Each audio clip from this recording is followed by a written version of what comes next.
내란 우두머리 혐의를 받고 있는 윤석열 대통령이 비상계엄을 선포한 지 43일 만에 공수처에 체포됐습니다. 공수처가 오전 11시부터 윤 대통령에 대한 조사를 진행하고 있는데요. 네, 48시간 내에 구속영장을 청구하거나 또 석방해야 하는 만큼 공수처의 구속영장 신청 여부에도 관심이 쏠리고 있습니다. 네. 관련 내용은 박주희 변호사와 함께 짚어보겠습니다. 어서 오십시오. 보십시오. 자, 11시부터 시작이 됐으니까 이제 한 3시간이 다 돼가는 상황입니다. 과천에 위치한 공수처에서 윤 대통령에 대한 조사가 진행이 되고 있는데요. 1차 집행 당시에는 이제 이대환, 차정현 부장검사들이 조사를 맡을 계획이었는데 이번에는 이재승 차장검사가 담당을 합니다. 차이를 보자면 이제 부장검사에서 차장검사로 바뀐 건데 어떤 의미가 있겠습니까? 일단 공수처가 처장하고 차장을 포함해서 사실 검사가 14명이거든요. 네. 그렇기 때문에 검찰의 조직과 완벽하게 비견될 수는 없지만 검찰의 사례에 따져서 보면요. 일단 검찰의 경우에는 차장검사급은 사실상 조사를 진행하지 않습니다. 그렇군요. 그렇지만 사안의 중대성이라든지 아니면 피의자의 중요 피의자인 경우에는 사실은 차장검사나 부장검사급도 사실은 조사를 하는데요. 이번 사건도 봤을 때도 이 사안의 중대성, 사안의 무게에 비춰서 이 차장검사가 직접 조사를 하는 것으로 결정한 것 같고요. 또 다른 측면에서 보면 이 차장검사가 직접 조사를 한다라는 거는 현직 대통령에 대한 예우로도 사실은 해석할 수가 있습니다. 왜냐하면 평검사가 진행을 하는 것보다는 차장검사나 부장검사가 직접 나와서 조사를 한다라는 거는 사실상 대통령을 맞이한다라는 의미도 있거든요. 오늘 사실상 공수처장과 티타임은 하진 않았던 것으로 알려져 있지만 그건 사실상 48시간이라는 시간적 한계가 있기 때문에 그런 부분을 좀 절약하기 위해서 공수처장과의 티타임은 사실 하진 않았지만 그리고 차장검사가 직접 예방을 해서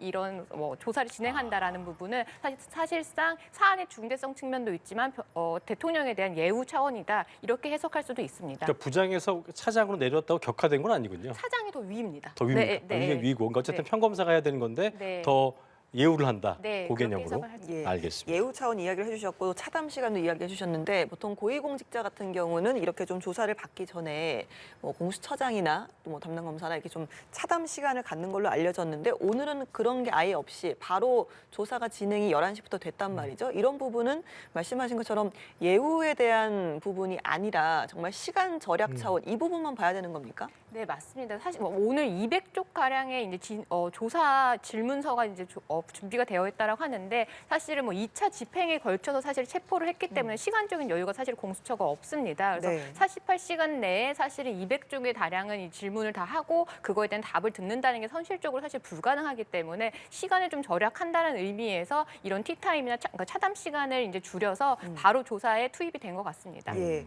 오늘 조사실이 영상 녹화 장비를 갖춘 곳이라고 하던데 이렇게 영상 녹화실에서 조사를 하는 이유를 좀 짚어주실까요? 지금 공수처에 있는 3층에 위치해 있는 영상 녹화 조사실에서 지금 조사를 하고 있는데요. 사실 형사소송법상 영상 녹화는 사실은 이 수사기관의 재량입니다. 네. 그런데 실무상으로는 이 수사기관이 하고 싶다고 해서 하지 않고요. 피의자의 동의를 받고 사실을 진행을 합니다. 그래서 2017년에 박근혜 전 대통령의 경우에도 영상 녹화를 검찰에서 진행을 하려고 했는데 박근혜 전 대통령 측에서 이 부분에 대한 부정적인 의견을 표현을 해서 그래서 영상 녹화를 하지 않았고요. 네. 오히려 또 이명박 전 대통령 같은 경우는 영상 녹화에 대한 동의를 얻어서 사실은 검찰에서 영상 녹화를 했는데요. 이런 영상 녹화 같은 경우 사실 실무상 아까 말씀드린 것처럼 피의자의 직접적인 동의를 얻어서 사실 진행하는 게 실무이긴 한데 그래서 오늘 윤석열 대통령이 영상 녹화에 대해서 동의를 할지 안 할지는 모르겠습니다. 근데 다만 영상 녹화실을 이 조사 장소를 다 잡은 거는 이 또한 사실은 대통령에 대한 좀 예우를 하는 것으로 보입니다. 보통의 검사실 같은 경우는요. 복도랑 굉장히 맞닿아 있어서 네. 누구나 좀 왔다 갔다 할 수도 있고요. 또 외부랑도 좀 많이 좀 오픈되어 있습니다. 하지만 영상 녹화 조사실 같은 경우는 조금 더 폐쇄적이라고 할까요? 그러니까 좀 더 독립된 공간에 좀 이렇게 마련이 되어 있기 때문에 이런 부분도 예우 차원에서 마련을 한 것 같습니다. 어느 정도 외부와 떨어진 공간에서 이제 영상 녹화실에서 조사를 한다라고 하셨고 영상 녹화에 대해서는 일단 동의를 했는지 안 했는지 알려진 부분은 없지만 어떻게 좀 예상을 해볼 수 있을까요? 웬만하면 동의를 하지 않을 수도 있습니다. 왜냐하면 이 현직 대통령 입장에서 조사를 받는다라는 게 영상으로 남겨져 있는 것과 이 조서로 남겨져 있는 건 사실상 큰 의미가 있거든요. 네. 그렇기 때문에 영상 녹화에 대해서는 사실은 거부를 할 수가 있고요. 지금 뭐 그리고 계속 대외적으로 지금 윤 대통령의 변호인 측이 진술 거부권을 행사를 하겠다라는 입장을 계속 보이고 있기 때문에 사실상 이런 영상 녹화를 한다라는 것은 이 피해자가 진술한 내용이 조금 더 정확하게 녹화되고 기록되도록 하는 걸 의미하는데 네. 진술 거부권을 행사하는 상황에서 사실 영상 녹화에 사실 의미가 없기 때문에 동의하지 않지 않을까 그렇게 예상이 됩니다. 네, 그러면 조사를 하는 입장, 그러니까 공수처의 입장에서는 영상을 녹화를 하는 게 좀 더 유리를 하겠습니까? 이 부분도 궁금하네요. 이 부분은 사실은 유리하다, 불리하다라는 거는 뭐 섣불리 판단할 수가 없습니다. 왜냐하면 영상 녹화를 수사기관에서 하는 경우에는 어떤 경우냐면 피해자가 나중에 이런 진술에 대해서 다툴 의혹이 있을 때, 그러니까 내 의사대로 제대로 진술되지 않았다 이런 부분을 다툴 여지가 있을 때 제대로 된 녹화가 맞다. 이렇게 진술을 이렇게 질문을 했고 이렇게 답변을 했다라는 부분을 처음부터 끝까지 녹화가 되어 있으면 이 부분에 대해서는 사실 누구도 다툴 수가 없거든요. 네. 근데 또 다만 이 공수처 입장에서는 이게 또 불리할 수도 있는 게 영상 녹화를 하는 경우에 조사가 끝나고 나서 이 제대로 녹화가 되었는지 이 부분을 다시 한번 재상영을 하는 이 시간을 갖거든요. 네. 그런데 지금 48시간이라는 시간이 굉장히 한정된 시간이 있는데 윤석열 대통령 측에서 내가 진술한 대로 제대로 녹화가 됐는지 이걸 한번 다시 보겠다. 우리 조서 열람한다고 하잖아요. 예. 조서 열람하는 것도 사실은 뭐 중요 피의자들 같은 경우는 굉장히 오랜 시간이 걸리는데 영상 같은 경우는 그걸 처음부터 끝까지 다시 한번 재생을 해보면 그만큼 시간이 또 많이 지체되는 부분이 있거든요. 그래서 공수처 입장에선 나중에 재판으로 갔을 때는 진술과 그리고 질문하는 과정이 적절하게 진행이 되었다라는 부분에 대해서는 입증에 있어서는 되게 편리할지 모르지만 지금 당장 조사를 해야 되는 입장에서는 시간을 많이 지체시키는 부분이 있어서 공수처 입장에서는 이게 장단점이 충분히 있기 때문에 어떻게 선택할지는 모르겠습니다. 자, 조사가 이루어지게 된다면 장시간 조사가 좀 이루어질 것이란 예상이 있어 왔는데 그래서 휴식 공간이 따로 마련돼 있다고 전해지고 있는데 이런 점을 반영한 거라고 좀 봐야겠습니까? 네, 맞습니다. 뭐 200조 가량의 질문이기 때문에 사실상 휴식 시간을 갖지 않는다고 하더라도 사실상 현실적으로 48시간에 다 이루어지기 좀 어렵습니다. 그렇죠. 하지만 피의자 인권이라는 게 있기 때문에 그리고 조사 절차가 적법하게 이루어졌는지 이런 부분도 나중에 다퉈질 수 있기 때문에 휴식 시간은 반드시 부여를 해야 됩니다. 그래서 일반 피해자들 같은 경우는 조사 과정에서 휴식 시간이 부여가 돼요. 뭐 화장실도 갈 수 있고요. 변호인과 뭐 이야기를 하고 논의를 하는 시간도 줄 수도 있고요. 또 물 마실 시간도 주고요. 뭐 아니면 뭐 담배를 태우는 사람 같은 밥도 경우는 먹어야 될 거 아니에요? 밥 먹는 시간도 되게 주는데 그런데 윤 대통령 같은 경우는 지금 현직 대통령이기 때문에 이런 보안 문제라든지 안전 문제나 이런 경호 문제가 엮여 있습니다. 그래서 휴식 시간이라고 해서 대통령이 함부로 뭐 복도를 지나다닌다거나 했을 때는 안전 문제가 있을 수 있기 때문에 별도의 휴식 공간을 마련을 해서 이 안에서 식사를 하거나 이 안에서 휴식을 하거나 이 안에서 변호인과 대화를 할 수 있도록 그래서 별도의 공간을 좀 마련해 둔 거다 이렇게 이해하시면 될 것 같습니다. 보통 휴식 공간은 어떤 식으로 조성이 좀 돼요? 보통의 일반의 피의자 같은 경우는 휴식 공간을 주지는 않죠. 그냥 조사실 밖에 나와서 화장실을 갔다 온다라든지 아니면 복도에 비치되어 있는 의자에 쉴 수 있다라든지 정도군요, 그렇게 이제. 되는데 이제는 이제 대통령 같은 경우는 다르겠죠. 독립된 장소에 마련을 했다라는 거죠. 거기에 뭐 소파라든지 아니면 물을 마실 수 있는 정수기라든지 이런 부분을 아마 비치했을 것으로 보입니다. 예, 그렇군요. 지금 대통령은 변호인 한 명을 대동을 하고 조사를 받는 걸로 알려졌는데 조금 전에 보안 문제를 말씀해 주셨으니까요. 오늘 이제 공수처를 향할 때 경호처 차량과 경호처 직원들의 모습도 보였는데 그럼 이들은 지금 어디에 있는 겁니까?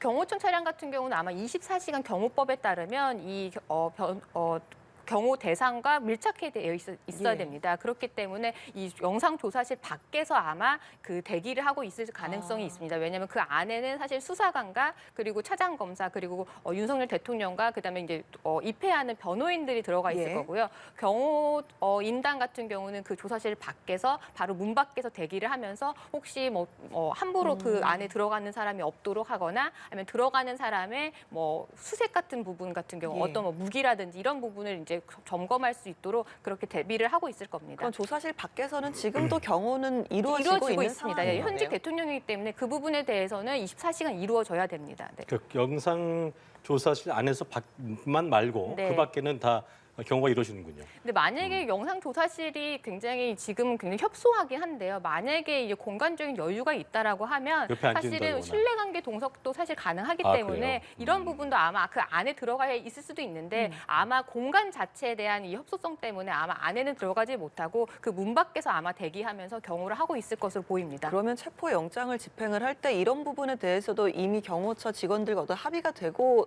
집행이 되는 겁니까? 네, 오늘 그 경호처와 이 공수처가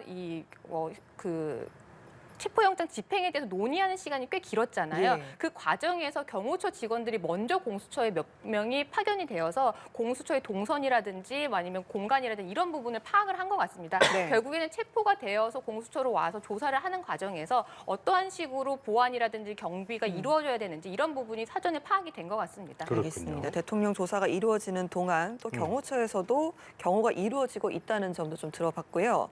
자, 공수처는 지난 1차 조사 때보다 더욱더 보강이 됐습니다. 200페이지가 넘는 질문지를 준비한 걸로 알려졌습니다. 약 2배가량 질문지가 늘어났습니다. 이 배경은 좀 어떻게 봐야겠습니까? 일단 1차 체포영장 시도 이후로 사실관계가 달라진 건 없습니다. 근데 네. 다만 그 과정에서 새롭게 기소가 되거나 새롭게 구속이 된 관련자들이 있기 때문에 그들의 진술이 아마 늘어났기 때문에 추가로 좀 조사할 부분이 생겼을 것 같고요. 두 번째는요. 아마 그 윤 대통령 측이 계속 지속해서 이 진술 거부권을 행사하겠다 이런 입장을 지금 내놓고 있잖아요. 그렇죠. 그런데 진술 거부권이라고 하는 거는 이 조사 자체 처음부터 끝까지 모든 질문에 대해서 답을 안 할 수도 있고요. 개별적인 질문에 대해서 답을 안 할 수도 있습니다. 선택적으로? 네. 그런데 이 공수처 입장에서는 뭔가 질문을 할 때 조금 더 세분화해서 질문을 하게 되면 네. 그 안에서는 어떠한 질문에 대해서는 대답을 할 수 있지 않을까. 최대한 진술을 끌어내겠다. 이렇게 해석이 될 것 같습니다. 예를 들면 김용현 전 국방부 장관에게 이러한 지시를 했습니까? 이렇게 질문하는 것과 김용현 전 국방부 장관과 만난 적이 있습니까?부터 굉장히 세분화해서 질문을 하게 되면 예. 그 안에서는 거부를 하는 질문도 있겠지만 어떤 경우는 되게 평이한 답변 같은 경우는 답변을 할 수가 있기 때문에 공수처 입장에서는 진술 거부권을 행사하겠다는 입장이니까 최대한 진술을 이끌어내겠다는 입장으로 질문을 조금 더 세분화했다고 그렇게 예상이 됩니다. 자, 그렇다면 질문지가 200페이지라고 한다면 정상적으로 질답이 이루어진다고 가정했을 때 48시간이잖아요. 그중에는 잠을 자는 시간도 있겠고 여러 제약된 시간이 있기 때문에 어느 정도 시간이 좀 걸릴까요? 소화하는데. 사실 그냥 일반적으로 진술 거부권을 행사하지 않고요. 그냥 200쪽 가량의 이 질문지가 마련이 되어 있다라고 했을 때 질문과 그 피의자의 대답을 했을 때 사실 48시간 안에 불가능합니다. 보통 일반 피의자 단순 이런 형사 사건의 문제에 있어서도 보통 조사가 들어가면 3-4시간 기본이거든요. 그런데 그런 조서 같은 경우도 다 나중에 열람하고 나면 10장 내외로 추격이 됩니다. 그런데 200쪽 질문 자체가 200쪽이라고 하는 거는 만약에 이게 제대로 된 질문과 답변이 이루어지면 400쪽, 500쪽까지 늘어날 수가 있고요. 또 그 과정에서 나중에 조사가 마치고 아까 말씀드린 것처럼 이 열람 등사하는 시간까지 열람하고 열람하고 수정하는 시간까지도 굉장히 길어지기 때문에 사실 48시간 안에 이루어지는 거는 현실적으로 불가능하기 때문에 그래서 결국 이 공수처가 구속영장을 청구하지 않겠느냐 이렇게 예상이 되는 겁니다. 아까 네. 보신 것처럼 앞서 보신 대로 윤 대통령이 조사와 어떤 체포의 부당성을 주장했기 때문에 그 진술 거부권, 묵비권을 계속 아까 이제 얘기하셨는데 선택적으로 묵비권이 아니라 계속 그냥 거부하면 시간을 가는 대로 계속 기다리고 있는 거예요? 어떻게 해야 되는 거예요? 그건? 그렇죠. 이 부분도 계속 진술 거부권을 행사한다고 하더라도 그 진술 거부권을 행사한 시간도 조사가 이루어지는 거기 때문에 그 48시간 안에 들어갑니다. 그렇기 때문에 사실상 이 수사관, 그러니까 검사와 그다음에 윤 대통령 측의 기싸움이 이제 시작이 됐다라고 보시면 될 것 같아요. 그래서 검사는 지속적으로 질문을 하고 윤 대통령은 이 부분에 대해서 진술 거부권 행사하겠다라고 해서 사실상 그렇게 대치하는 상황만 48시간 안에 이루어질 수도 있습니다. 그래서 사실은 오늘 실질적인 조사가 이루어지기보다는 그런 기싸움이 이루어지는 자리다 이렇게 해석하시면 더 좋을 것 같습니다. 예, 48시간 중에 이제 3시간이 좀 지났습니다. 윤 대통령은 비상계엄 선포에 대해서요. 내란이 아닌 통치행위였다라는 주장을 계속해서 좀 이어오고 있는 상황에서 공수처가 특히나 좀 어떤 부분을 집중적으로 조사를 하고 추궁을 할 것으로 봐야 될까요? 일단 이 비상계엄 선포 행위가 통치행위는 될 수는 있습니다. 하지만 대법원 판례도 있지만 통치행위가 되기 위해서는 헌법이나 법률을 위반하면 안 됩니다. 네. 헌법이나 법률을 위반한 경우에는 그게 이제 바로 내란죄가 되는 부분이기 때문에 지금 내란죄 혐의로 볼 수 있는 여지가 있는 게 크게 세 가지로 나뉠 수가 있는데요. 하나는 선관위를 영장 없이 이제 서버를 수색한 부분이 있고요. 그다음에 법관들에 대해서 법관들이나 아니면 국회의원 아니면 정치인들에 대해서 체포를 지시한 부분. 그다음에 이제 국회가 해제 요구권을 행사하지 못하도록 의결하지 못하도록 국회의원들이 이 국회를 들어가지 못하게 해서 국회의원들의 권한 행사를 방해했다. 이 부분은 사실 다 위헌적인 요소가 있기 때문에 오늘 내란죄 수사의 핵심도 이런 부분을 과연 윤 대통령이 지시를 했느냐, 관여를 했느냐 이런 부분을 아마 조사를 할 텐데요. 이전에 이미 뭐 국방부에 있는 관련자들이 윤 대통령으로부터 끌어내라 이런 지시를 받았다, 이런 전화를 받았다라고 진술을 하기 때문에 그러한 증거를 토대로 이렇게 진술한 바 있냐, 이렇게 지시한 바 있느냐 이렇게 확인하는 형태로 아마 질문이 들어갈 것 같습니다. 말씀하신 대로 그 부분 여쭤보려고 했는데 공수처가 조사 과정에서 어떤 증거들을 제시할까도 주목이 됐는데 방금 전 말씀해 주신 것처럼 앞서서 비상계엄 핵심 인물들에 대한 조사를 많이 마쳤기 때문에 묵비권을 행사하고 있어도 이 인물들이 주로 얘기한 것들 시켰다고 하더라. 맞냐 안 맞냐 이걸 계속 묻는 그 질답이 이루어질 거라 말씀이신 거죠? 네, 맞습니다. 그거에 대한? 이미 관련자들의 조사가 다 이루어졌기 때문에 그 진술 조서를 토대로 이러한 진술들을 하고 있는데 윤 대통령이 직접 지시한 거 맞느냐, 이 부분에 대해서 관여하는 거 맞느냐 확인하는 절차가 이루어질 것 같고요.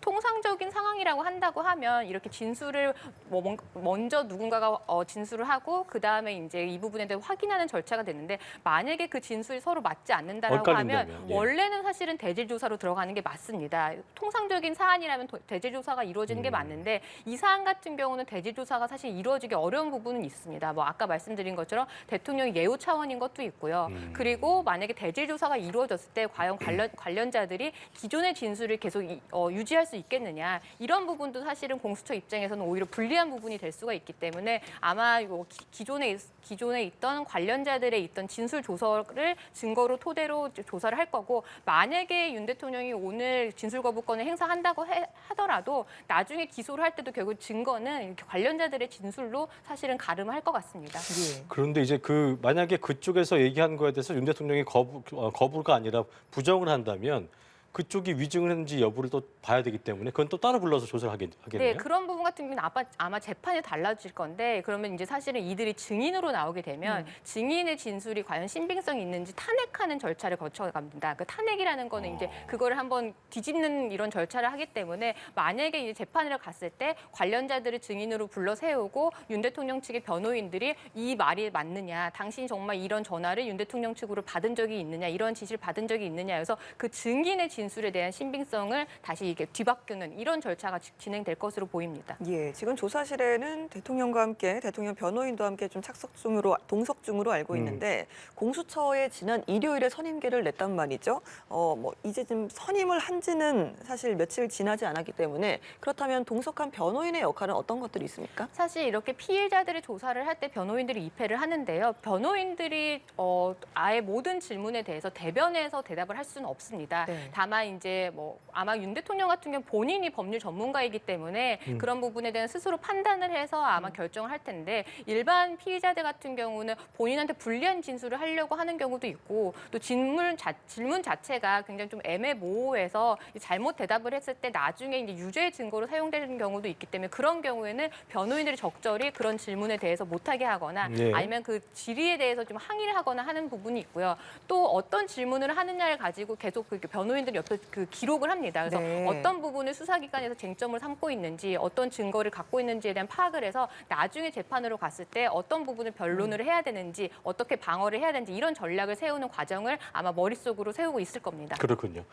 지금 48시간 중에 약 3시간이 넘게 조사가 진행이 되고 있고요. 그렇습니다. 앞으로 또 40시간 넘게 45시간가량 조사가 이어질 텐데 그동안 이제 대통령에 대한 예우에 대한 이야기를 좀 해주셨으니까 그 중에 야간 조사가 진행될 가능성도 있는지 이 부분도 좀 예우 차원에서 좀 생략될 수 있는지 이 부분도 궁금합니다. 사실 요즘에는 피해자 인권 때문에 야간 조사, 예를 들어 옛날에 밤샘 조사라고 했잖아요. 그렇죠. 그런 부분에 대해서는 사실 피해자의 동의를 받아야 됩니다. 그렇기 받는군요. 때문에 동의를 받지 않으면 그런 야간 조사나 밤샘 조사가 사실 어렵고요. 그리고 또 사실 말씀하신 것처럼 그 대통령에 대한 예우 차원이기 때문에 그런 뭐 밤샘 조사라든지 야간 조사 같은 경우는 이루어지긴 좀 어려울 수도 있습니다. 네. 그렇기 때문에 사실 48시간 안에 이 모든 조사를 마친다라는 건 사실상 뭐 불가능하다 그렇게 보시면 될 것 같습니다. 그러면 중간에 자야 되잖아요. 네. 수면 시간은 어디서 대기를 하는 그렇기 거예요? 때문에 휴게 공간을 마련을 해서 그 그러면 안에 소파를 마련해서 거기서 수면을 할 수 있도록 그런 부분도 공수처에서 미리 준비를 한 것 같습니다. 그렇군요. 그러니까 어쨌든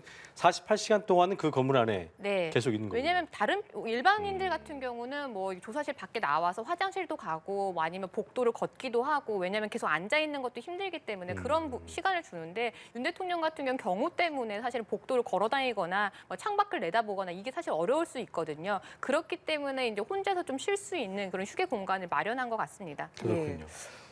대통령이 이제 체포가 되고 나서 밝혀진 그 담화에서는 본인이 좀 공수처로 향하겠다 이런 입장을 밝혔거든요. 이렇게 출석을 하는 것 같은 뉘앙스의 입장을 밝히기도 했는데 그렇다면 48시간이 아니라 오늘 조사를 받고 뭐 관저로 돌아갈 수도 있다 이런 주장을 할 가능성은 얼마나 보시나요? 이런 부분은 얼마나 변호인단과 이 공수처 사이에 신뢰관계가 형성이 됐느냐에 따라 달라질 것 같아요. 왜냐하면 그 체포영장 집행 자체가 워낙 어려웠기 때문에 만약에 그 이전에 만약에 자진 출석을 한다거나 했으면 뭐 1차 조사, 2차 조사, 3차 조사 이렇게 나누어서 조사를 진행했을 수가 있을 텐데 네. 이번 같은 경우는 윤 대통령 같은 경우 거의 요새를 형성해서 어렵게 사실은 체포영장이 집행이 되었던 부분이기 때문에 그렇기 때문에 만약에 나 다시 다음 조사 기일을 잡아주면 그때 출석하겠다라고 했을 때 과연 공수처가 그 부분을 신뢰할 수 있겠느냐 이런 부분은 결국에는 공수처의 좀 의지에 달려 있는데요. 네. 다만 오늘 만약에 조사를 하는 이 윤 대통령의 태도를 봤을 때 뭔가 수사에 협조하는 태도를 보인다거나 했을 때는 그런 별도의 또 기일을 잡아가지고 조사를 하는 것도 가능할 것 같지만 오늘 체포하기 전에 이제 배포했던 담화문을 보면 지금 공수처의 불법 수사에 대한 입장을 계속 견지를 하고 있는 상황이거든요. 그렇습니다. 그렇기 때문에 공수처와의 신뢰관계 형성은 좀 어렵지 않나 그렇게 예상이 됩니다. 어쨌든 그래도 오늘 어제 그 3자 회동 때 어떤 얘기가 있었는지 물밑에서 어떤 협의가 있었는지 모르겠습니다만 경호처가 순순히 또 길을 터줬거든요. 뭐 그런 부분도 없지 않아 있었기 때문에 지금 말씀하신 것처럼 그 협의가 양측 간의 신뢰가 어떻게 쌓였느냐에 따라서 귀가를 그럼 한다면 내가 나중에 또 출석을 원하면 또 이동하겠다라는 게 보장이 된다면 귀가를 할 수도 있다고 봐야겠네요. 가능성이 있다고 봐야겠네요. 그렇게 원리 원칙상은 가능한데 과연 뭐 현실적으로 그게 가능할 건가라는 생각이 듭니다. 왜냐하면 체포영장이 집행이 되고 또 한남동 안에 앞에서는 또 지지자들이 굉장히 그 부분에 대해서 항의를 하고 있는 상황에서 한 번 관저로 들어갔다가 다시 이제 다른 재조사를 위해서 나온다라는 것 자체가 또 한 번 물리적 행사라든지 물리적 예. 충돌을 야기할 수 있기 때문에 그렇군요. 공수처 입장에서는 또 그 부분을 또 아예 그 생각을 안 할 수가 없거든요. 그렇기 때문에 조사를 하고 귀가를 했다가 다시 출석하는 게 과연 현실적으로 가능할까 싶습니다. 아까 말씀하신 것처럼 어쨌든 담화문에서는 아까 이제 부정한 부분들이 많았기 때문에 내가 이제 유혈 사태를 막기 위해서 응한 것뿐이다라고 얘기했기 때문에 그런 부분이 또 맞지 않는다면 쉬이 또 귀가를 시켜준다거나 그런 건 어려울 수 있다. 그렇다면 48시간이기 때문에 그 안에 영장을 청구하거나 석방을 해야 되는데 그럼 공수처의 선택은 어떻게 될 거라고 예상하세요? 아마 구속영장을 그냥 청구하는 게 수순이지 않을까 그렇게 생각이 됩니다. 왜냐하면 200조 가량의 질문지를 조사를 준비를 해놨는데 윤 대통령 측에서는 진술 거부권을 행사를 하겠다라고 하고 있는 입장이니까 사실상 오늘 조사는 사실상 거의 제대로 된 진술을 얻어내는 건 사실은 어렵고요. 그렇기 때문에 사실 200조 가량의 질문 중에 아마 절반 이상을 질문하는 것도 사실 어려울 수밖에 없거든요. 그렇기 때문에 구속영장을 청구하게 되는 건데 구속영장을 청구하게 된다면 또 어떤 지방법원에다가 청구를 할 것이냐 이 네. 부분이 또 다른 쟁점으로 돼서 또 다른 논란이 좀 일어날 것 같습니다. 그러면 어느 법원으로 구속영장을 청구를 할 거라고 예상을 좀 해볼 수 있을까요? 서부지방법원으로 보통은 체포영장을 청구했으면 그 다음에 이제 48시간에 청구하는 사전 구속영장 같은 경우는 사실상 그 해당 법원에다가 또 청구를 하는 하는데 거예요?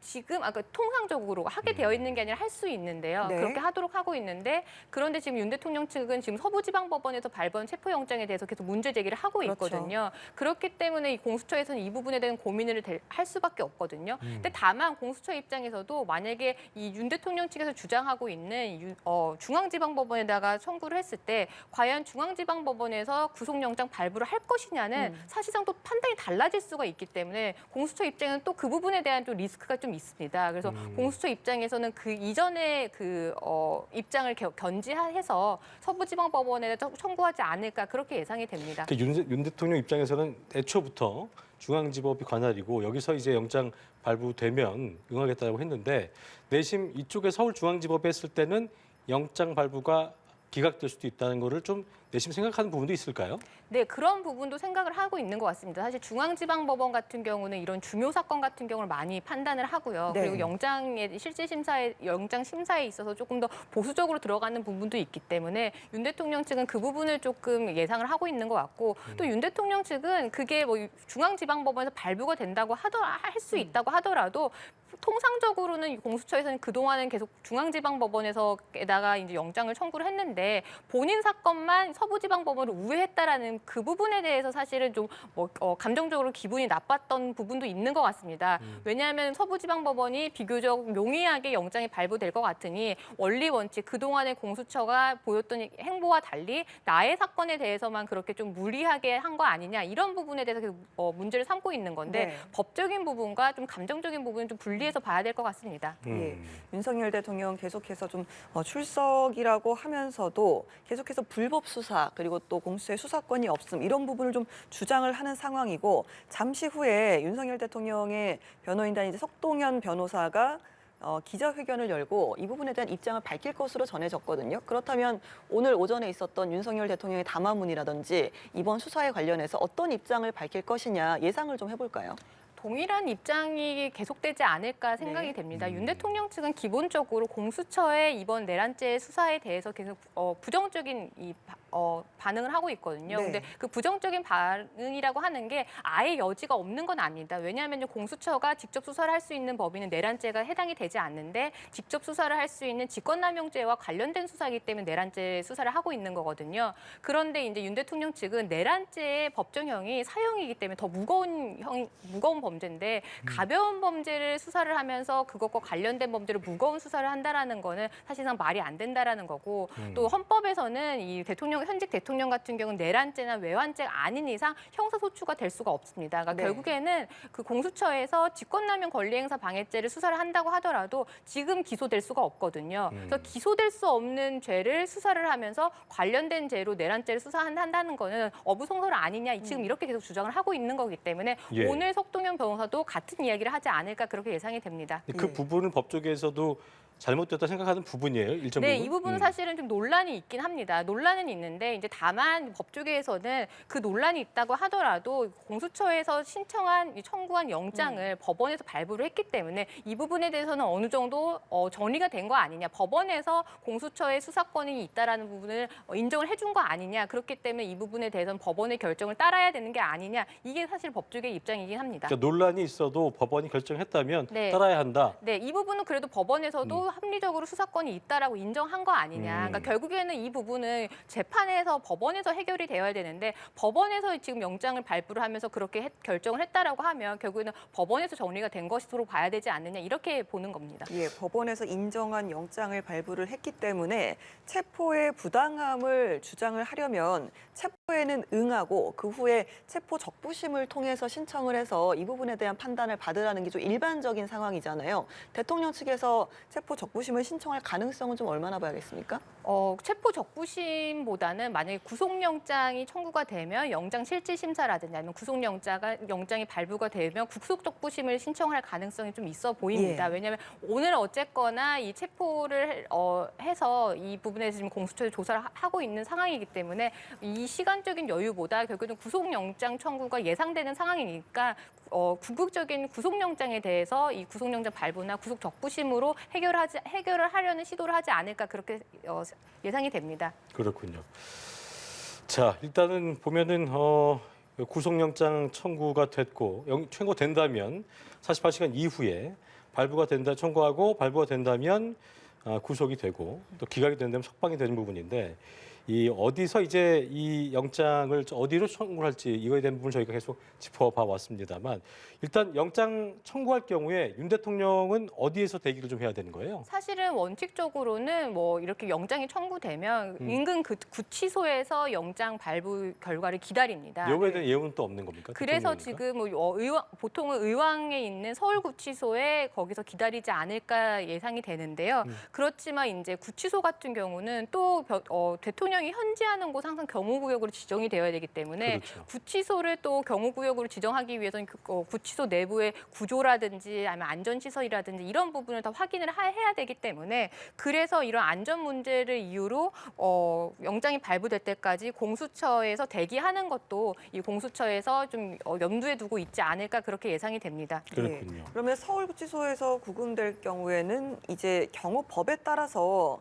구치소를 경호구역으로 지정할 수 있다라고 하는데 이럴 경우에는 구치소가 경호처의 통제를 받게 되는 건지 이 부분도 경호원들은 또 어디에 있는 건지 궁금하네요. 사실 이런 사태가 사실은 헌정 사상 초유의 사태이기 때문에 그렇죠. 모든 것을 사실 예상할 수가 없는데 구속영장이 발부되면 사실상 더 문제입니다. 말씀하신 것처럼 현직 대통령이 현존하고 현재하고 있는 장소면 경호법에 따라서 그 해당 장소를 경호구역으로 지정을 할 수가 있습니다. 그래서 이 구치소에 있는 경우에는 뭐 구치소의 동선이라든지 뭐 출입구라든지 내부 구조 이런 부분을 경호처가 모두 파악을 하고 이 부분을 통제를 할 수가 있어야 되는데 그런데 이제 문제는 구치소라는 거는 결국에는 집단이 생활하는 집단 시설이거든요. 그런데 대통령의 1인을 위해서 이 구치소 전체를 경호처가 통제하는 건 사실상 좀 불가능해 보이고요. 결국에는 이 윤 대통령이 머무르고 있는 그 공간에 대한 이 경호처가 이 경호구역으로 지정을 해서 경호를 하지 않을까 싶은데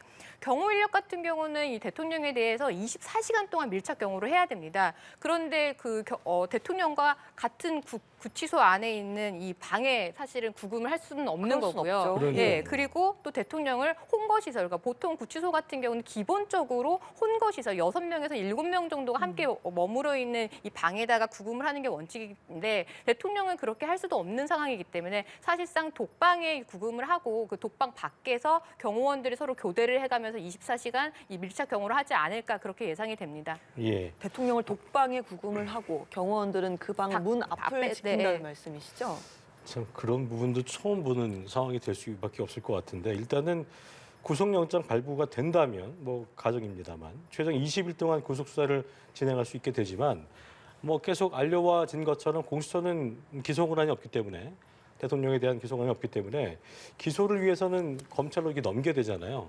그럼 그거는 구속 기간 중에 되는 거예요, 그건요? 그러니까 최장적으로 구속을 할 수 있는 시간이 20일이고요. 그걸 달리 말하면 수사를 할 수 있는 시간이 20일이라고 생각을 하시면 됩니다. 그래서 20일 안에 조사가 20일이 아니고 10일이라도 안에 조사가 다 끝마쳐지고 기소를 할 수 있는 준비가 되었다라고 하면 검찰에 넘기는 거고. 아니면 구속 기간을 연장한다든가. 구속 기간을 연장하는 게 최대한 20일입니다. 20일이에요? 네. 그밖에 안 네. 되네요. 그렇기 때문에 20일 안에 사실은 모든 수사를 끝마쳐야 되는데 사실상 지금 윤 대통령 측에서는 그냥 바로 기소를 하라 이런 주장도 했었잖아요. 그 이유가 사실상 윤 대통령 측으로부터 끌어낼 진술 같은 건 아마 없을 것 같고요. 왜냐하면 진술 거부권을 계속 행사를 할 그러니까요. 것이다라고 할 것이니까. 그리고 관련자들이 이미 조사를 마쳐져서 기소가 돼서 재판을 치고 있기 때문에 사실 뭐 공수처 입장에서도 수사가 완료됐다, 거의 다 완료됐다 이렇게 보시면 될 것 같습니다. 그래서 뭐 진술 거부권을 행사를 하든 아니면 어느 정도 진술을 하더라도 결국에는 이 윤석열 대통령의 혐의를 입증해줄 수 있는 거는 관련자들의 진술, 관련 증거들이기 때문에 뭐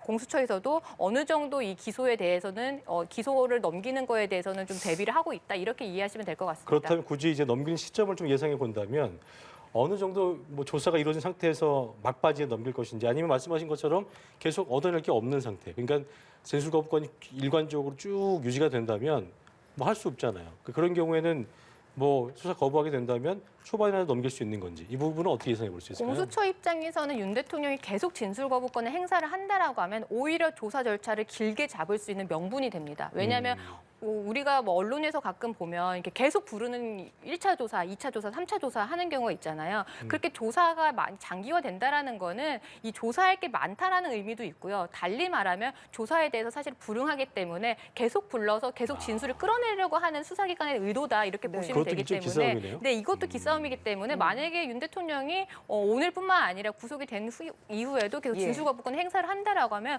공수처 입장에서는 계속 구속할 수 있는 사유가 되는 거죠. 계속 조사를 불러서 질문을 하고 그거에 대해서 대답을 하든 안 하든 계속 우리는 조사를 하겠다, 질의를 하겠다 이런 입장을 계속 보일 수 있습니다. 그런데 만약에 계속해서 진술을 거부를 해서 진술서에 대한 내용이 없다면 그 상태에서 영장 청구를 한다는 거는 부담을 좀 느낄 수 있는 부분 아니겠습니까? 법원 공수처 입장에서는 이렇게 수사기관에 협조하지 않는 태도도 사실은 구속영장 발부의 필요성으로 볼 수가 있습니다. 네. 그래서 법조계에서는 이 윤 대통령이 지속적으로 진술거부권을 행사를 하는 게 과연 본인에게 법리적으로 과연 이득인 거냐 이런 부분을 한번 판단을 해봐야 된다 이런 입장이 있거든요. 왜냐하면 불리한 진술을 하고 있는 다른 진술을 하는 거에 대해서는 사실 적극적으로 좀 방어를 하고 반박을 할 필요도 있는 부분이고요. 그리고 수사에 협조한다라는 모습을 보여서 만약에 쟁점이 되는 부분은 나중에 기소가 되어서 재판에서도 충분히 다툴 수가 있기 때문에 지속적으로 진술 거부권을 행사한다라는 건 오히려 공수처가 구속영장을 청구하고 법원에서는 영장을 발부할 수 있는 명분을 좀 만들어주는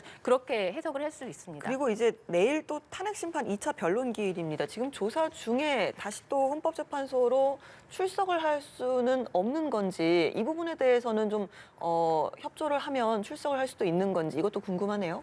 사실 그 윤 대통령 측은 1차 변론기일 같은 경우는 이제 체포 영장 집행이 시도가 되고 있어서 뭐 신변 안전의 우려 그렇죠. 입장으로 이제 불출석하겠다라고 했는데 이제는 사실 입장이 좀 바뀌었다고 보시면 될 것 같아요. 이 윤 대통령 입장에서는 사실상 그 국민들에게 얼굴을 좀 얼굴을 드러내서 본인의 입장을 밝힐 수 있는 자리가 사실은 재판 출석이 되는 거고요. 이제는. 네. 근데 공수처 입장에서는 48시간 내에 지금 조사가 이루어져야 되는데 그 시간 안에 뭔가 재판 출석을 이유로 조사 과정을 이탈한다. 이런 부분은 공수처 입장에서는 부담이 될 수 있기 때문에 그렇게 되면 조사 시간은 정지가 되는 겁니까? 아닙니다. 이 부분도 사실 그래서 계속 흐르는 그렇기 때문에 사실은 공수처에서 허가를 하지 않을 가능성이 있고 그렇겠네요. 오히려 윤 대통령 입장에서는 재판 출석을 이유로 조사를 끝내달라 이렇게 요청을 할 수가 있을 것 같습니다.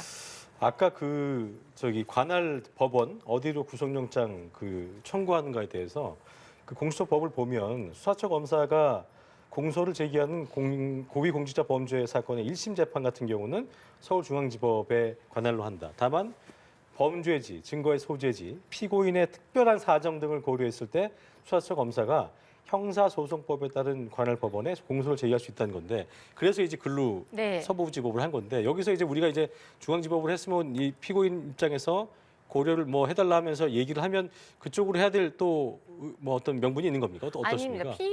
피의자가 여기다 영장을 청구해 주세요라고 청구를 할 수가 없습니다. 그건 안 이거는 되는 모든 건 다 수사기관의 재량에 따르고 법률에 따르기 때문에 사실 공수처 입장에서는 말씀하신 이 조항에 따라서 대통령실이 위치하고 있는 이 용산을 관할하는 서울 서부지방법원에다가 체포영장을 청구할 수 있었고요. 근데 다만 윤 대통령은 기존에는 일단 공수처의 관할은 일단 중앙지방법원이고 다른 관련자들은 다 중앙지방법원에다가 영장을 청구했는데 왜 본인 사건에 대해서만 이렇게 우회를 하느냐 이 부분을 문제를 삼고 있는 건데 만약에 공수처가 이런 부분을 받아들여서 만약에 중앙지방법원으로 만약에 관할을 변경을 한다 이거는 또다시 체포영장의 불법성 위법성에 대한 공격의 빌미를 만들 수가 있습니다. 왜냐하면 체포영장 청구 자체의 관할이 뭔가 문제가 있었다라는 걸 스스로 자인하게 되는 걸로 인상이 보여질 수가 있기 때문에 네. 공수처 입장에서는 중앙지방법원으로 가지 않고 그냥 기존에 있던 입장을 계속 견지하지 않을까 그렇게 예상이 그렇다면 됩니다. 중앙지법 쪽으로 바꿀 가능성은 뭐 거의 없다. 네, 네. 근데 사실 이 부분이 논란이 나오니까 네, 맞습니다. 국민들 볼 예, 때도 예, 예. 아니 이거 법에도 나와 있는 건데 관할질이 글로 하는 게 맞지 않냐는 그러니까 그런 논란을 종식시킬 수 있는 의미에서 말씀드린 건데. 네. 예. 중복으로 할 수가 있는 상황이기 때문에 그 중복 중에 어떤 걸 선택을 하느냐는 사실 공수처가 선택을 할 수가 있는데 통상적인 이 공수처가 보였던 행보와는 다르기 때문에 이 부분에 대해서는 비판을 받고 있는 겁니다. 예, 그렇군요. 지금 공수처에서 조사가 이어지는 동안 사실 핵심 관련자들이 지금 신병을 확보한 것이 검찰이잖아요. 그럼 공수처 입장에서는 검찰에서 받은 자료를 토대로 이런 질문지를 좀 작성을 하게 되는 겁니까?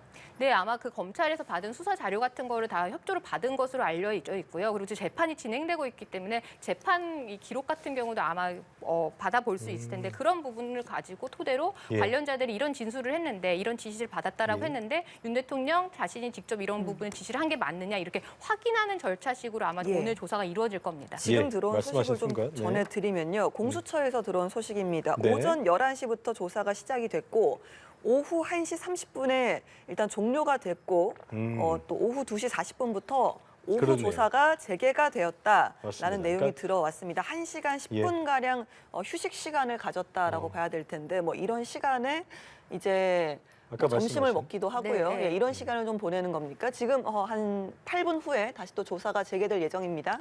2시간 반 정도 조사가 이루어졌습니다. 그때 어떤 것들이 좀 먼저 이루어졌을까요? 사실 2시간 반 동안 실질적인 조사는 아마 이루어지지 못했을 거고요. 보통 피의자 조사가 어떻게 되는지 이제 절차를 좀 말씀드리면 먼저 이제 피의자가 앉으면 신분증 같은 거 검사를 합니다. 이 그렇죠. 사람이 네. 피의자가 맞는지 본인이 이런 맞는지. 부분 확인을 하고요. 그 다음에 이제 변호인을 동석을 시킬 것인지 이런 부분도 확인을 받습니다. 그리고 또 이 조사하는 담당하는 검사가 진술 거부권을 행사할 것인지 이런 부분도 사전에 이제 받고요. 그다음에 언제부터 조사를 시작하는지 이런 부분도 기록을 해둡니다. 그래서 조사 시간 같은 경우는 언제 했고 언제 휴게 시간을 가졌고 이런 부분을 다 확인을 하고요. 그 다음에 이제 조사가 진행이 되면 첫 번째 질문은 사실상 그러니까 초반에 이루어지는 질문은 그러니까 그 사람에 대한 신분에 대한 조사입니다. 뭐 이름은 무엇인지, 본적은 어디인지, 직업은 무엇인지 뭐 그런 부분에 대해서 조사를 하기 때문에 1시간 10분 가량 사실상 뭐 제대로 된 이런 내란죄 혐의점에 대한 이 실질적인 수사기보다는 통상적인 조사에서 이루어지는 초반에 이루어지는 뭐 주소, 뭐 이름 이런 네. 부분을 확인하는 절차 그런 정도로 아마 이루어졌을 것 그럼 같습니다. 진술 거부권을 행사를 하더라도 이 부분에 대해서는 답변을 하는 거죠? 네, 처음에 예. 확인을 하는 네, 절차에서는. 예, 맞습니다. 예, 그리고 지금 들어온 소식 중에 이제 윤 대통령 측 거부로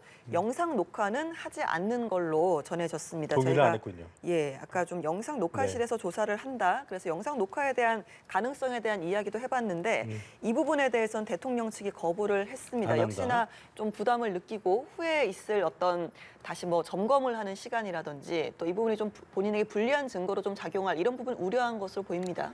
네, 뭐 현재 대통령이 영상 녹화를 하는 기록을 남긴다라는 거는 심리적인 부담이 있을 겁니다. 네. 그래서 아마 이런 부분을 고려를 해서 영상 녹화를 거부한 것으로 보이고요. 어차피 뭐 진술 거부권을 행사하겠다라는 입장에서 뭐 영상 녹화라는 거는 사실상 내가 한 진술이 제대로 제대로 기록이 되었는지 이런 부분을 확인하는 절차인데 진술 거부권에서는 사실상 행사를 한다라고 하면 대답하는 게 없기 때문에 제대로 기록이 되었는지 이런 부분도 확인할 필요가 없고요. 그렇기 때문에 아마 거부한 것으로 보입니다. 예, 지금 보니까 계속 박주희 변호사께서 그 예상하셨던 그 상황이 이어지고 있는 것 같습니다. 공수처에 따르면 윤 대통령이 현재 진술을 거부하고 있다. 예상이 됐던 부분이네요. 네, 맞습니다. 거부를 하고 있을 거고요. 또 윤 대통령 본인이 이제 검사를 오래 했기 때문에 이 검사와의 이 수사 과정에서 하는 기싸움을 누구보다 잘 알고 있을 겁니다. 그리고 변호인들도 동석을 하고 있기 때문에 뭐 구체적으로 아무리 이 공수처에서 질문을 세분화해서 어떤 부분은 최대한 대답을 이끌어내려고 했다고 하더라도 이 윤 대통령 입장에서는 어떤 질문엔 대답을 하고 어떤 질문엔 대답을 안 하는 것보다 아예 뭐 조사 과정에서 하는 모든 질문에 대해서 거부하는 것으로 아마 본인의 입장을 정한 것 같습니다. 그러니까 이미 본인이 법조인이기 때문에 이 상황에서 어떤 식으로 하는 것이 유리하다는 것을 또 전략적으로도 본인이 생각한 부분이 있겠죠, 다. 네, 누구보다 잘하는 거죠. 왜냐하면 뭐 30년 넘게 검사 생활을 하면서 누군가를 계속 조사를 했던 입장인데 반대로 지금 조사를 하는 과정에서는 어떻게 해야지 조사를 하는 사람이 힘들어할지 아니면 어떻게 해야지 조사가 진행되지 않을지를 누구보다 잘 알고 있기 때문에 본인이 법률 전문가이기 때문에 이런 부분에 대해서도 아마 판단을 해서 결정을 한 것 같습니다. 한편으로는 그런 생각도 들어요. 공수처가 처음에 이제 셋업이 되면서 이렇게 딱 세팅이 되면서 이 한 과정에 있어서 허술함이나 그런 어떤 부분들이 지적이 많았잖아요. 그런데 이제 아까 예우 차원에서 사장 검사가 조사를 진행하지만 어쨌든 상대가 현직 대통령이고 또 법조계의 한참 대선배님이고 이러다 보면 이제 공수가 뒤바뀐 듯한 느낌 아니면 뭔가 좀 부담되는 그 부담을 느낄 수도 있지 않을까 싶은 생각이 드네요. 사실은 그런 부담을 떨쳐내야지 사실은 제대로 된 검사다 아니면 그렇죠. 제대로 된 공직자다라고 볼 수가 있겠지만 그래도 아무래도 인간적으로는 아마 이 부분에 대해서는 부담을 느낄 수밖에 없을 겁니다. 그래서 아마 오히려 더 공수처 입장에서는 뭐 질문지도 좀 단단하게 준비를 하고 그러니까요. 체포영장을 집행하는 과정에서도 의지를 보인 것 같은데 과연 진짜 면대면, 그러니까 정말 얼굴을 대면했을 때도 과연 그 입장을 견지를 할지는 한번 지켜봐야 될 것 같습니다. 예, 이재승 알겠습니다. 차장검사 윤 대통령보다 7기수 후배로 알려지고 있는데 1차 집행 당시에는 이제 이대환 차정현 부장검사 조사를 맡을 예정이었는데 이번엔 변경이 됐거든요. 이런 부분도 어떤 공수처 입장에서는 전략의 변화 이렇게 좀 해석할 수 있는 겁니까? 네, 아무래도 윤 대통령 입장에서는 이제 아까도 말씀드린 것처럼 기싸움이 되게 중요하거든요. 조사하는 사람과 조사받는 사람의 기싸움인데 이 연차가 너무 어리거나 아니면 수사 경력이 없는 사람이 질문을 했을 때 사실은 그 피의자가 받는 심리적인 부담감이 적을 수가 있기 때문에 그런 부분에 있어서 차장 검사로 예정됐던 부장 검사보다 그 지위가 높이 있는 이제 차장 검사를 사실 배치한 것 같고요. 아까도 말씀드렸지만 사실 조사하는 과정에서 누가 나오냐도 사실 예우 차원에서 판단을 할 수가 있는데 이 차장 검사가 직접 조사를 한다라는 거는 또 달리 보면 대통령에 대한 좀 예우 차원이었다 이렇게 또 해석을 할 수가 있습니다. 알겠습니다. 예우 차원이냐 또 기싸움이냐 또 이야기를 좀 들어봤고요. 지금 윤석열 대통령 진술을 거부하고 있다고 알려졌고 공수처에서 또 다른 소식이 좀 조금씩 계속 들어오고 있는 상황인데요. 구속영장에 대한 부분인데요. 예. 통상 아까 말씀하신 그 부분이에요. 체포영장 받은 법원에 청구를 한다. 그러니까 우리는 서부지법에 할 네, 것이다라는 거를 피력한 거네요. 네, 공수처가 만약에 지금 입장이 변경이 되면요, 그동안에 본인들이 면이 안 서는 거죠? 윤석열 대통령이 계속 지적했던 부분을 사실을 본인 스스로 인정을 하게 되는 거기 때문에 공수처 입장에서는 서부지방법원에다가 구속영장을 청구할 수밖에 없습니다. 예. 사실 그전엔 다 서울중앙지법에 할 땐 다 기각됐잖아요. 네, 맞습니다. 이 부분이 구속영장이- 계속 논란이 되긴 하겠네요. 네? 그렇죠. 그리고 관할이 있는 법원에다가 영장을 청구했을 때도 받아들여진 게 이번이 처음이거든요. 구속영장 같은 경우도. 그런데 이 윤 대통령에 대한 체포영장을 우회적으로 했다라는 부분은 아마 앞으로도 계속 논란이 있을 수밖에 없을 것 같습니다. 그래서 그런 논란을 잘 놓고 가는 게 국민들이 볼 때도 더 좋지 않을까 싶은 생각이 들기도 하는데 그래도 일관되게 서울지법으로 가겠다 이런 걸 피력했네요. 네, 왜냐하면 법 자체에서 서울지방법원에 할 수가 없도록 되는 건 아니니까요. 법으로 할 수가 있기 예. 때문에 사실 이례적이긴 하더라도 법에서 허용하는 범위이기 때문에 그 부분에 대한 정당성이 있다 이렇게 공수처는 입장을 주장을 하고 있는 겁니다. 서부지법에 영장을 청구할 가능성이 굉장히 높아진 상황에서 그렇습니다. 지금 이렇게 대통령이 진술을 거부를 하고 있고요. 그렇다면 구속영장을 심사하는 입장에서는 이 부분에 대해서는 어떻게 보겠습니까? 아까 말씀드린 것처럼 진술 거부권을 피의자가 계속 지속적으로 한다라는 건 수사에 협조하지 않는다라는 거고요. 네. 그렇게 되면 또 구속 사유가 높다라고 판단할 수가 있습니다. 체포 과정에서도 사실은 그 수사 기관의 이 출석 요청에 그걸 불응했고 그래서 결국엔 체포 영장이 발부가 되었는데 그렇습니다. 그렇게 해서 이제 군인이 되어 와서 조사를 하는데도 이 조사에 협조하지 않는다. 이런 부분 같은 경우는 이제 법원에서 봤을 때는 구속 사유가 있다 이렇게 판단할 여지도 굉장히 높아 보입니다. 어쨌든 대통령 입장에서는 아까 메시지에서도 공수처 수사를 인정하는 게 아니라는 뜻을 분명히 했기 때문에 이 서부지법으로 영장 청구를 하는 부분에 있어서도 분명히 대통령 측 변호인단도 그렇고 이거에 대한 반발이 좀 있을 수밖에 없겠네요. 네, 또다시 논란이 또 일을 수밖에 없습니다. 체포영장도 그랬는데 구속영장도 또 서부지방법원에다 청구한다라는 거는 뭐 그 윤석열 대통령 측에서 표현하기를 판사를 쇼핑했다 이렇게 얘기를 하고 있잖아요. 그렇죠. 그렇기 때문에 이 부분에 대해서 또다시 논란이 될 수밖에 없고 아까 말씀드린 것처럼 영장 실질 심사라든지 아니면 나중에 구속영장이 발부가 되었을 때 그 구속 적부심에서도 똑같은 주장을 할 것 같습니다. 예, 공수처의 그 발로 나온 속보를 제가 좀 전달을 좀 해드리겠습니다. 자, 좀 전에 또 하나 속보가 올라왔는데 심야 조사 여부는 아직 결정이 안 됐다. 이거는 이제 동의를 아직 뭐 주고받는 과정을 거치지 않은 거라고 봐야겠죠? 네, 그리고 공수처 자체에서도 이 심야 조사 자체를 또 생각을 안 할 수도 있습니다. 이 부분은 사실 대통령에 대한 예우 차원이기도 해서 아마 공수처에서도 심야 조사라든지 이런 부분을 애초에 염두에 두지 않을 수도 있고요. 예. 그리고 만약에 염두에 뒀다고 하더라도 윤 대통령이 동의를 하지 않으면 그렇게 강제성 있게 이게 조사는 진행하지 않을 것으로 보입니다. 자, 오늘 조사에 대한 부분 다시 한번 정리를 좀 해드리겠습니다. 공수처발 속보인데요. 오전 11시에 조사가 시작이 됐고 오후 1시 30분에 종료가 됐으며 오후 2시 40분부터 이제 40분이 넘었으니까 이제 조사가 재개되겠네요. 그리고 윤석열 대통령 측 거부로 인해서 영상 녹화는 하지 않았다. 윤 대통령은 현재 진술을 거부하고 있다는 소식이 전해왔습니다. 예, 그리고 윤 대통령의 구금 장소는 서울 구치소이며 이 부분에 대해서는 경호처와 협의 중이다라는 내용도 들어왔고요. 그리고 구속영장에 대해서도 좀 입장을 밝혔습니다. 통상 체포영장을 받은 법원에 청구를 한다. 이 부분은 좀 서부지법에 청구를 하는 부분에 대한 좀 암시를 좀 뜻하는 것 같고요. 그렇습니다. 그리고 심야 조사에 대한 여부는 아직까지는 결정이 되지 않았다. 이 부분은 좀 협의가 진행 중인 것으로 전해지고 있습니다. 네. 사실 오늘 오후에 또 윤석열 대통령의 변호인단을 지원하는 석동현 변호사가 기자회견을 열고 또 공수처의 대통령 체포에 대한 입장을 밝힐 것으로 전해지고 있는데 그렇다면 지금 대통령이 왜 진술을 거부하고 있고 이런 부분에 대한 입장도 좀 밝히겠죠? 그렇겠네요. 이유도. 네. 네, 맞습니다. 오늘 왜 진술거부권을 행사를 하고 있으며 왜 공수처의 수사가 부당한지 이런 부분을 윤 대통령이 상세하게 말하지는 못했기 때문에 예. 변호인의 입을 통해서 음. 이 부분을 좀 상세하게 좀 반박을 할 것 같습니다.